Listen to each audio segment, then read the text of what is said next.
On the front end of a conversion, somebody's in what's called scanner mode. Okay, scanner mode is when they're doing the most brief, energy conservation oriented research and diligence that they can, which is usually just quick judgments on things like how you look, how you talk. These are things like tonality, dress, environment, literally the things you say. Then they go to the page, right? Same exact judgments are made on the page.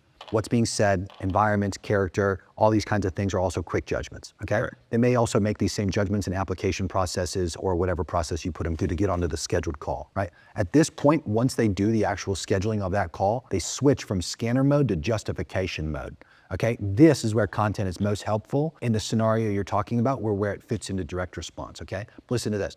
After somebody's in justification mode, they will do much more research to justify the time that they're about to commit to showing up to the call.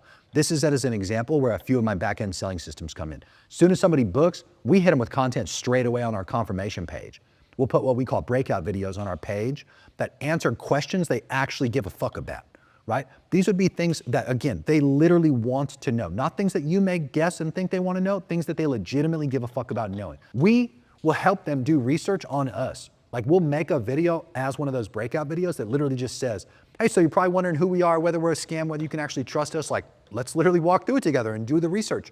Here's me sharing my screen. I'm gonna go on Google, I'm gonna go on chat, I'm gonna ask it who we are, whether we're a scam or not. Let me show you some of our reviews.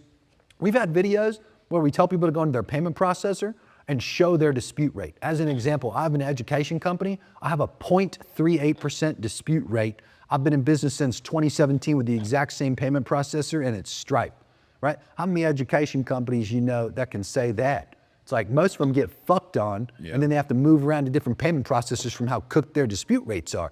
My refund rate is also excessively low. Okay, same thing. I will transparently show and disclose who's disputed me and why, which by the way, it's mostly from a country that starts with the letter I. When I sold low ticket stuff, there's one person who's ever disputed me for a 5K transaction. It was a kid who moved out of his house and ran out of money and used me like a bank because he was too embarrassed to fucking call his parents and ask for money. I ended up calling his dad, and that's how I found out about that story. And the dad ended up giving us the 5K back anyway.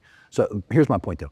I'll make fucking videos like that, and I'll put them right on the confirmation page, all right?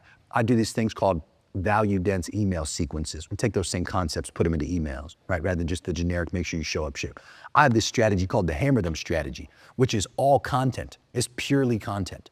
I will spend money, a little bit of money to be clear, to retarget people with short form and long form content as soon as they do something like book or opt into a webinar or buy a low ticket thing and they're about to ascend to a high ticket thing. And I will fucking blast them with content in that damn news feed with upwards of 15 to 20 different pieces of unique content per person before they show up to the call to help influence frame, right? Because guess what? They're gonna go look us up anyway. They're gonna find these things anyway. Why not control the frame and help influence what they see about us so we can, again, just have a positive mental interpretation by that individual and increase their probability to buy. They're doing it anyway. That's the illusion, is that they're not doing it. They're gonna go look up your social platforms and try to find you. Why not have a presence there, right? If I go to somebody's YouTube page and they have like one video, not even about something they're selling me on, it's like, that doesn't help, right?